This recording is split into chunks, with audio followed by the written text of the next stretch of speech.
The West Philippine Sea is once again a stage for high-stakes confrontation. Tensions that have simmered for years are now boiling over, as rival powers test each other's resolve in these contested waters. On September 16, 2025, what began as a routine Philippine resupply mission quickly escalated into a dangerous standoff. The mission, intended to deliver essential supplies to Filipino personnel stationed at sea, became the latest flashpoint in a long-running maritime dispute. Two China Coast Guard vessels intercepted the BRP Datu Gumbay Piang, unleashing powerful water cannons near Escoda Shoal. The sudden attack left the Philippine crew scrambling to maintain control, as torrents of water battered their ship in a show of force. This was a calculated and provocative act, carried out well within the Philippines' exclusive economic zone, waters recognized by international law as belonging to the Philippines. Manila responded with swift and unequivocal condemnation, calling the incident a direct challenge to Philippine sovereignty and a violation of international norms. China, as it has done repeatedly, insisted it was merely defending its own territory, a narrative that stands in stark contrast to the findings of international tribunals and the United Nations Convention on the Law of the Sea. The incident marks a dangerous escalation, transforming what was once a traditional fishing ground into a volatile geopolitical flashpoint where livelihoods and national pride are now at stake. Under President Marcos Jr., the Philippines has adopted a more assertive and proactive stance, refusing to be cowed by intimidation or threats. The government has made it clear that it will defend its maritime rights at all costs. Every hostile act now triggers not only diplomatic protest but also a groundswell of public outcry as Filipinos rally in defense of their territory. This signals a new era of defiance and unity in the face of external pressure. The risks are real, and the dangers are ever present, but so too is the resolve of those who stand guard over the nation's waters. The Philippines presses its claims on the world stage, armed not only with legal rights, but also with growing international support from allies and partners who recognize the importance of upholding the rule of law at sea. For Filipino fisherfolk and maritime authorities, these confrontations are not just headlines, they are a daily reality, shaping the way they live and work in these contested waters. They stand on the front lines of a struggle that will help determine the future of Southeast Asia's security and stability for generations to come. The courage and professionalism of the BRP Datu Gumbay Piang's crew is a testament to the nation's determination to defend its rights, no matter the odds. The world is watching as the Philippines stands firm against overwhelming pressure, determined to protect its people, its resources, and its future in the West Philippine Sea. The Philippines' claim in the West Philippine Sea rests on a landmark legal victory, one that has shaped the region's geopolitics for years. This victory is not just a matter of national pride, but a crucial turning point in the ongoing maritime dispute. In 2016, an international tribunal at The Hague delivered a historic decision, invalidating China's sweeping 9-dash line, a claim that covered almost the entire South China Sea and overlapped with the Philippines' own maritime entitlements.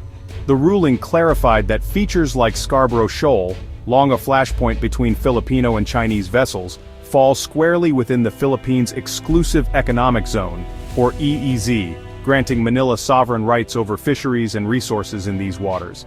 It affirmed Manila's right to resources in these waters under the United Nations Convention on the Law of the Sea, or UNCLOS, a treaty recognized by much of the world as the foundation of maritime law. Despite the clear legal outcome, China rejected the decision outright, continuing its activities, building artificial islands, deploying ships, and asserting control in defiance of international law and the tribunal's findings. For the Philippines, the ruling is more than a legal document. It's a diplomatic shield, invoked in global forums to rally support, strengthen alliances, and highlight China's disregard for established rules. This is not just a territorial dispute but a test of the global order at sea, one that affects freedom of navigation, international trade, and the security of neighboring countries.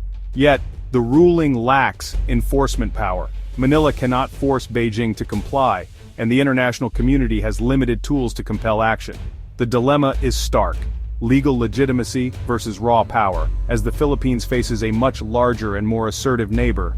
In response, the Philippines now pairs its legal victory with stronger defense measures, deepening alliances with partners like the United States, Japan, and Australia, and investing in its own military capabilities. The paper shield of the ruling is vital, but it must be backed by action, through diplomacy, deterrence, and a united national resolve. The struggle continues, on legal, diplomatic, and strategic fronts, as the Philippines seeks to defend its rights and uphold the rule of law in the West Philippine Sea.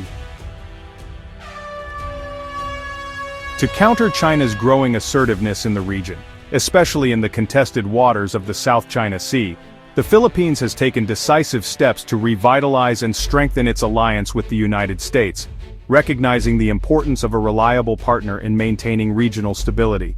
The 1951 Mutual Defense Treaty, a cornerstone of the alliance, now explicitly covers attacks on Philippine vessels and armed forces in the South China Sea, providing a clear security guarantee. This crucial clarification, achieved through high-level talks in 2023, sent a strong and unmistakable warning to Beijing about the consequences of further escalation. The U.S. commitment is described as ironclad, demonstrated by $336 million in defense aid, regular joint military exercises, and the transfer of advanced military equipment to the Philippines. In April 2025, the largest ever Balikatan drills brought together thousands of troops from both nations, showcasing the alliance's strength, readiness, and growing interoperability in the face of regional threats. For Manila, this partnership serves as a powerful deterrent against potential aggression, and reinforces its sovereignty over disputed waters. For Washington, the alliance is a linchpin in its broader Indo-Pacific strategy, helping to maintain a balance of power and ensure freedom of navigation. The U.S. gains access to key strategic locations across the Philippine archipelago, significantly boosting its regional presence and ability to respond rapidly to crises. This symbiotic relationship raises the stakes for any would-be aggressor, making any hostile action far riskier and more costly. The alliance has become a central pillar of the Philippines' security strategy, shaping its defense planning and international posture. Together, the two nations are working to reshape the balance of power in the South China Sea, sending a clear message to the world about their shared commitment. The message is unmistakable: aggression and coercion in the region will not go unanswered, and the U.S.-Philippine partnership stands as a bulwark for peace and stability. The Philippine Coast Guard is now the nation's front-line defender in the West Philippine Sea.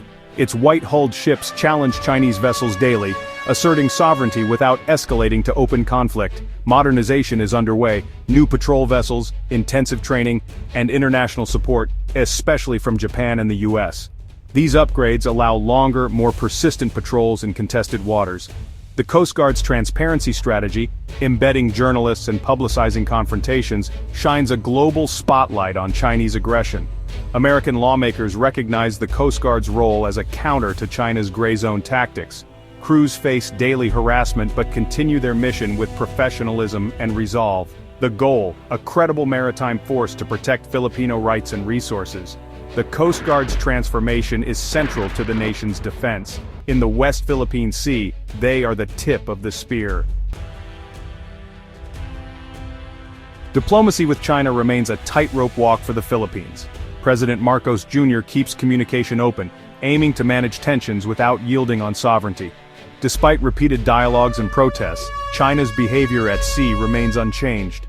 The recent Escoda Shoal incident underscores the limits of diplomacy. Talks now focus more on crisis management than real resolution. China's offers of joint development are viewed with suspicion in Manila, as they risk legitimizing Beijing's claims. The legal basis for negotiation remains a fundamental impasse.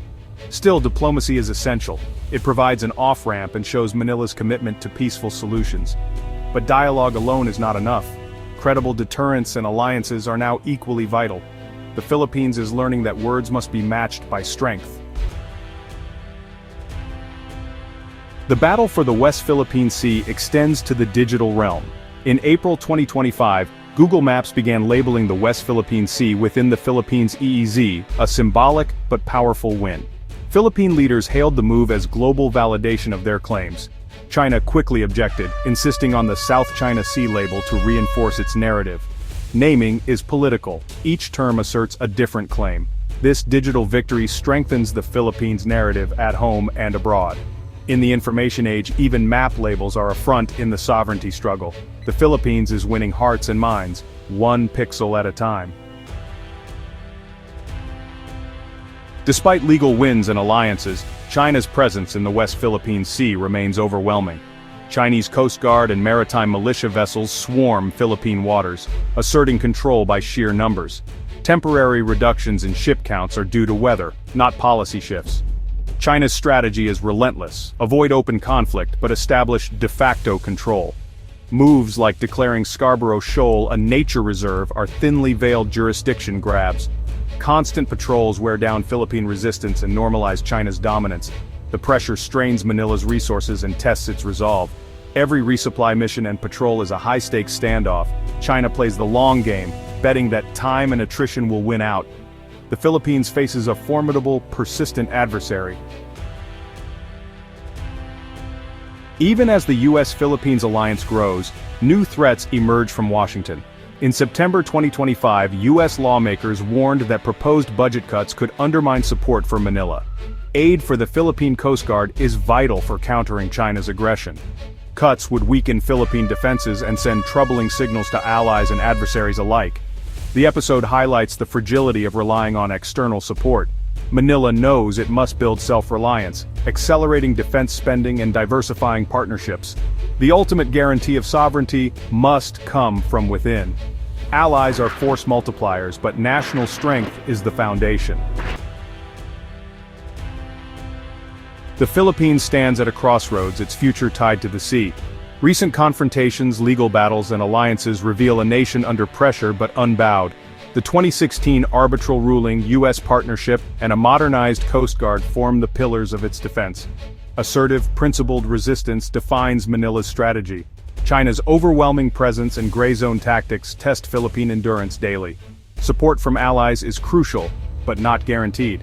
The struggle is long-term, demanding patience and determination.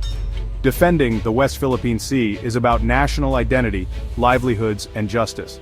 The spirit of the BRP Datu Gumbay Piang's crew reflects the nation's will. Against the odds, the Philippines proves that resolve can be a formidable force.